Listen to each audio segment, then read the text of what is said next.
गांव में कंगाली से तंग आकर राइस्टार और उसकी पत्नी पायल ने अपना खेत बेच दिया और उससे मिले 20,000 रुपए एक बैग में भरकर शहर की ओर चल दिए। उनके पास बस कुछ जोड़ी कपड़े, थोड़े पैसे और आंखों में बेहतर जिंदगी के सपने थे। दोनों एक सुनसान रास्ते से गुजर ही रहे थे कि अचानक सन्नाटे को चीरती हुई एक बाइक पर 2 नकाबपोश आदमी उनके ठीक सामने अड़ाकर खड़े हो गए। राइस्टार कुछ समझ पाता उससे पहले ही एक गुंडे ने अपनी कमर से पिस्तौल निकाली और सीधे राइस्टार के माथे पर सटा दी और कहा, ज्यादा होशियारी मत दिखाना, जो कुछ भी है चुपचाप हमारे हवाले कर दो, वरना इस बंदूक की 6 गोलियां तेरी खोपड़ी के आर पार कर दूंगा। डर और बेबसी में दोनों ने अपने पास का सारा पैसा और बैग उन गुंडों के हवाले कर दिया। गुंडे बैग छीनकर ठहाके मारते हुए अपनी बाइक पर सवार होकर वहां से रफू चक्कर हो गए। अब राइस्टार और पायल के पास एक फूटी कौड़ी भी नहीं बची थी।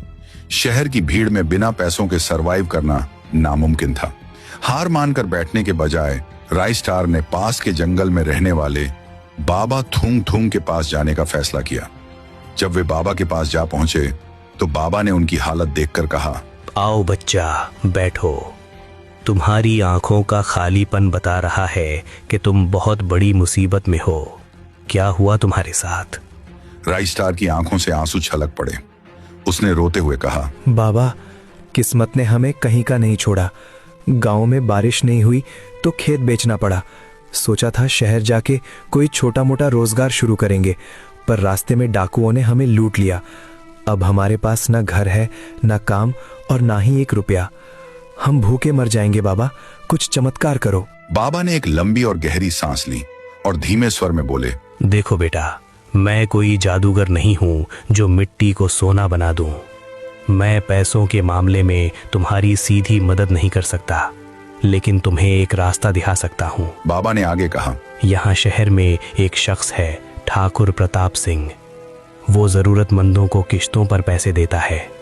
तुम उसके पास जाओ, अपनी परेशानी बताओ, वो तुम्हें पैसे दे देगा, जिससे तुम अपना काम शुरू कर सकते हो और धीरे धीरे उसे लौटा देना। वही तुम्हारी आखिरी उम्मीद है। राइस्टार और पायल भारी मन से ठाकुर प्रताप सिंह की आलीशान हवेली की ओर चल दिए। हवेली पर गार्ड्स खड़े थे। सामने ठाकुर प्रताप सिंह खड़ा था, जिसके इर्द गिर्द हथियारों से लैस बॉडीगार्ड्स का पहरा था। राइस्टार ठाकुर के सामने आया। राइस्टार हाथ जोड़कर रोते हुए गिड़गिड़ाने लगा, ठाकुर साहब की जय हो। ठाकुर साहब, मैंने शहर में आपके चर्चे सुने हैं कि आप गरीबों के मसीहा हैं और लोगों की मदद करते हैं। हम पर बहुत बड़ी मुसीबत आन पड़ी है, हमारी मदद कर दीजिए। साहब, हमें शहर में छोटा सा रोजगार शुरू करने के लिए कुछ पैसे किश्तों पर दे दीजिए। मैं दिन रात मेहनत करूंगा और पाई पाई ब्याज समेत लौटा दूंगा। ठाकुर बोला, ठीक है, मैं तुम्हें 15,000 रुपए तो दे दूंगा, लेकिन मेरा एक नियम है, बिना किसी कीमती चीज को गिरवी रखे मैं फूटी कौड़ी भी उधार नहीं देता। तुम्हारा क्या भरोसा कि तुम पैसे लेकर भाग जाओगे? लाओ, कोई कीमती चीज मेरे पास गिरवी रख दो। ये सुनकर राइस्टार ने दबी आवाज में कहा, लेकिन साहब, हमारे पास तो अब कुछ बचा ही नहीं है। रास्ते में गुंडों ने सब लूट लिया। मेरे पास ऐसी कोई कीमती चीज नहीं है जिसकी कीमत 15,000 हो। मैं क्या करूं? ठाकुर अचानक गरज कर उठा और चिल्लाया, क्या करूं मतलब? अगर गिरवी रखने के लिए कुछ नहीं है तो यहाँ वक्त बर्बाद करने क्यों आए हो? निकलो यहाँ से, मुझे धंधा करना आता है, दान पुण्य नहीं। राइस्टार ने एक नजर अपनी पत्नी पायल पर डाली। पायल दिखने में सुंदर थी और इस वक्त वही उसके पास सबसे कीमती थी। राइस्टार ने हकलाते हुए कहा, ठाकुर साहब रुकिए, मेरे पास एक कीमती चीज है, मेरी पत्नी पायल। यही मेरी सबसे कीमती पूंजी है। जब तक मैं अपना बिजनेस जमा कर आपके पैसे ब्याज समेत नहीं लौटा देता, तब तक आप मेरी बीवी को अपनी हवेली में गिरवी रख लीजिए। जैसे ही मैं पैसे चुकाऊंगा, इसे वापस ले जाऊंगा। जैसे ही राइस्टार ने पायल को गिरवी रखने की बात कही, ठाकुर प्रताप सिंह की आंखों में एक दरिंदगी वाली चमक आ गई। उसने पायल को ऊपर से नीचे तक देखा। उसका जवान चेहरा और निखरा हुआ बदन ठाकुर के मन में बस गया। ठाकुर के चेहरे पर एक कमीनी मुस्कान आई। उसने तुरंत 15,000 रुपए निकाले और राइस्टार को दे दिए। पैसे हाथ में आते ही राइस्टार बिना पीछे मुड़े हवेली से बाहर भाग गया। पायल पीछे से रोती रही, गिड़गिड़ाती रही, मुझे यहाँ अकेले मत छोड़ो। पर गरीबी के डर ने राइस्टार को अंधा कर दिया था। रात गहराते ही हवेली में सन्नाटा छा गया। ठाकुर शराब के नशे में चूर होकर अपनी कुर्सी से उठा और बंगले के अंदर चला गया। अंदर आया पर वह अपने कमरे में नहीं गया।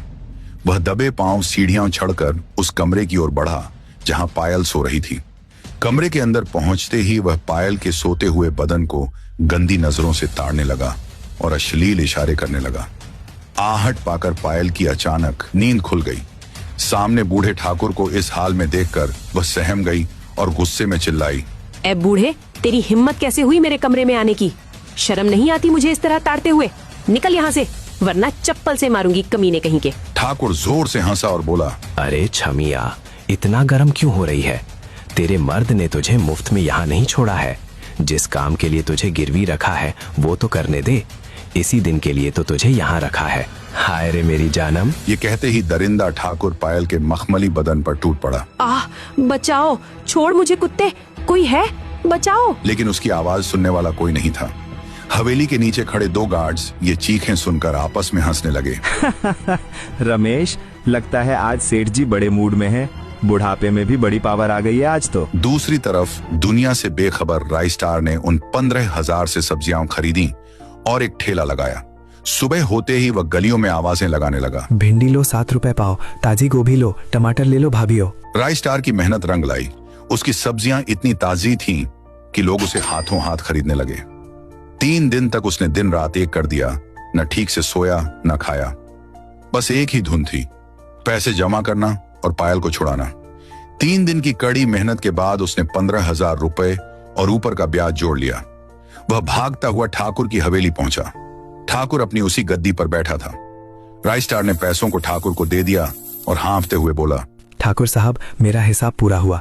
अब मेरी बीवी पायल को वापस बुला दीजिए, हमें घर जाना है। ठाकुर ने एक लंबी सांस ली और बोला, अरे राइस्टार, मैं तुम्हें कैसे बताऊं? कल रात अचानक तुम्हारी बीवी पायल की तबीयत बहुत खराब हो गई। उसकी हालत देखकर मैंने उसे तुरंत शहर के बड़े अस्पताल में भर्ती कराया। डॉक्टरों ने ऑपरेशन भी किया, पर किस्मत को कुछ और ही मंजूर था। पायल बच नहीं पाई, वो मर गई। मुझे भी बहुत बुरा लग रहा है। बेचारी बहुत अच्छी औरत थी, पर अब मैं क्या कर सकता हूँ? मौत पर किसी का जोर नहीं चलता। यह सुनते ही राइस्टार के पैरों तले जमीन खिसक गई। उसे ऐसा लगा जैसे किसी ने उसके सीने में खंजर घोंप दिया हो। लेकिन तभी उसने ठाकुर की आंखों में गौर से देखा। ठाकुर के शब्दों में दुख था, पर उसके चेहरे के कोने में एक दबी हुई कमीनी मुस्कान अभी भी तैर रही थी। राइस्टार का दिल चिल्ला चिल्ला कर कह रहा था कि ठाकुर सफेद झूठ बोल रहा है। राइस्टार वहां एक पल भी नहीं रुका। वह बिना कुछ बोले फटी हुई आंखों और उदास दिल के साथ हवेली से बाहर निकल आया। वह सीधा दौड़ता हुआ जंगल की ओर भागा, जहां बाबा थूम थूम बैठते थे। राइस्टार ने बाबा के चरणों में गिरकर रोते हुए पूरी बात बताई। बाबा, मैं तो लुट गया। मैंने अपना सब कुछ दांव पर लगा दिया था। ठाकुर कह रहा है कि पायल मर गई, पर मेरा दिल ये मानने को तैयार नहीं है। बाबा, क्या मेरी पायल सच में चली गई? मेरी मदद करो, मैं क्या करूं? बाबा थूम थूम गंभीर आवाज में बोले, धीरज रख बच्चा, वो ठाकुर तुझसे झूठ बोल रहा है। तेरी बीवी पायल मरी नहीं है, वो उसी हवेली के किसी अंधेरे कोने में कैद है।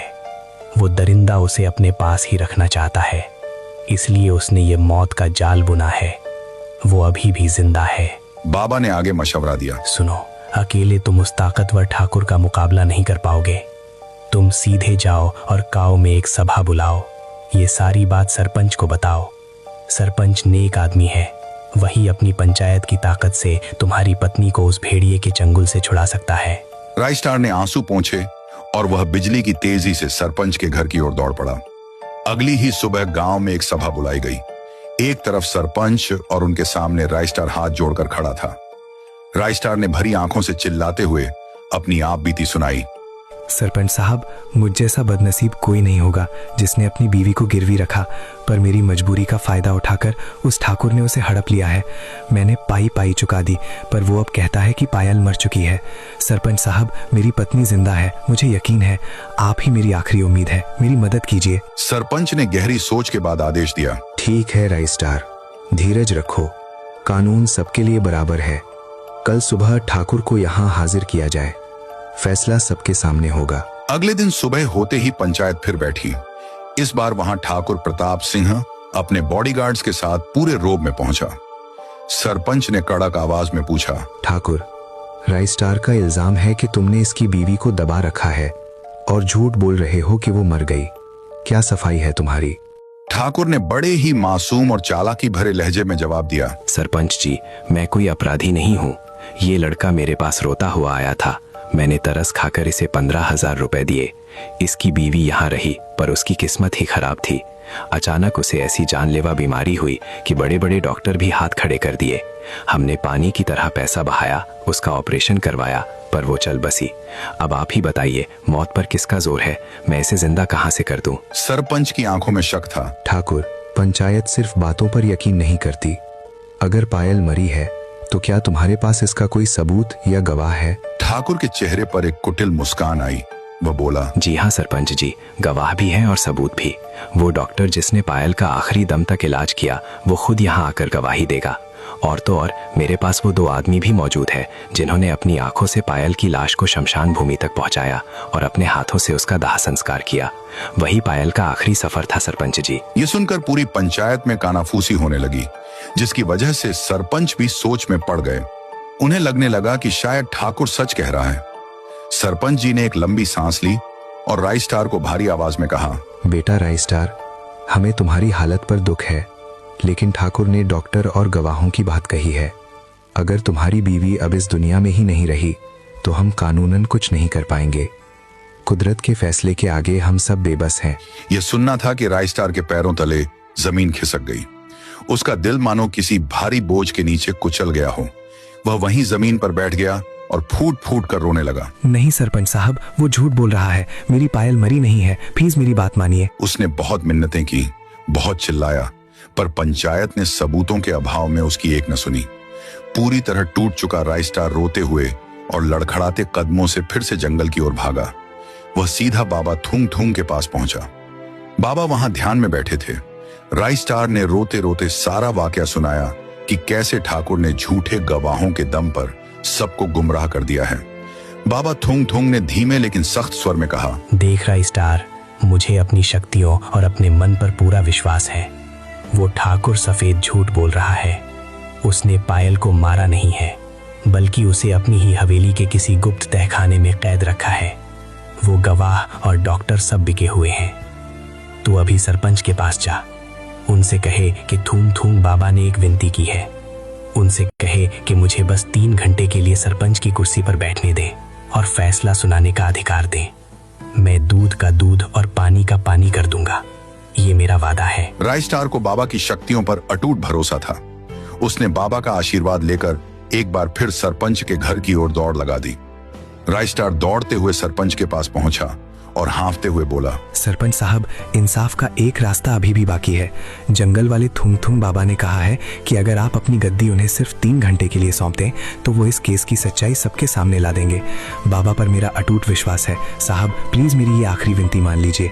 सरपंच जी ने कुछ देर सोचा, फिर नरमी से कहे, ठीक है राई स्टार, अगर थुम थुम बाबा जैसा ज्ञानी पुरुष इंसाफ करना चाहता है तो मुझे अपनी कुर्सी देने में कोई ऐतराज नहीं। तुम उन्हें आदर के साथ ले आओ। अगले दिन गांव के चौपाल पर एक बहुत बड़ी सभा बैठी। वादे के मुताबिक सरपंच अपनी जगह से हट गए और बाबा थूंग थूंग बड़े ही शांत और गंभीर चेहरे के साथ सरपंच की कुर्सी पर विराजमान हुए। बाबा थूंग थूंग ने अपनी भारी आवाज में आदेश दिया, पंचायत की कार्यवाही शुरू की जाए। सबसे पहले उस डॉक्टर को फौरन दरबार में पेश किया जाए जिसने पायल का इलाज किया था। हमें उससे कुछ जरूरी सवाल पूछने हैं। कुछ ही देर में ठाकुर के आदमियों के साथ वह डॉक्टर पंचायत में दाखिल हुआ। डॉक्टर के चेहरे पर थोड़ी घबराहट थी, पर उसने खुद को संभाल रखा था। बाबा थूंग थूंग ने डॉक्टर को गंभीरता से पूछा, डॉक्टर साहब, आपने पायल का ऑपरेशन किया तो आपने गौर किया होगा कि उसके दाहिने हाथ में 6 उंगलियां थी। सुना है कि 6 उंगली वाले मरीजों की नसें बहुत उलझी हुई होती हैं।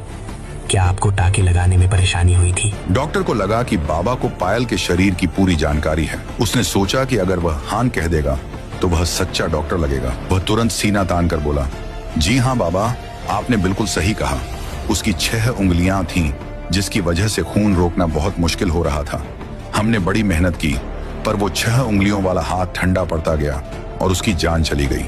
जैसे ही डॉक्टर ने यह कहा, बाबा थूंग थूंग के चेहरे पर एक विजयी मुस्कान आई। उन्होंने पूरी सभा की तरफ देखा और अपनी आवाज बुलंद करते हुए कहा, मूर्ख, पायल के तो दोनों हाथों में सिर्फ 5-5 उंगलियां ही हैं। उसके शरीर पर कहीं भी कोई छठी उंगली है ही नहीं। मैंने तो बस ये देखने के लिए झूठ बोला था कि तू हाँ में हाँ मिलाता है या नहीं। बोलो बेईमान, जब उसकी 6 उंगलियां थी ही नहीं तो तूने किसका इलाज किया? तूने तो उसे देखा तक नहीं।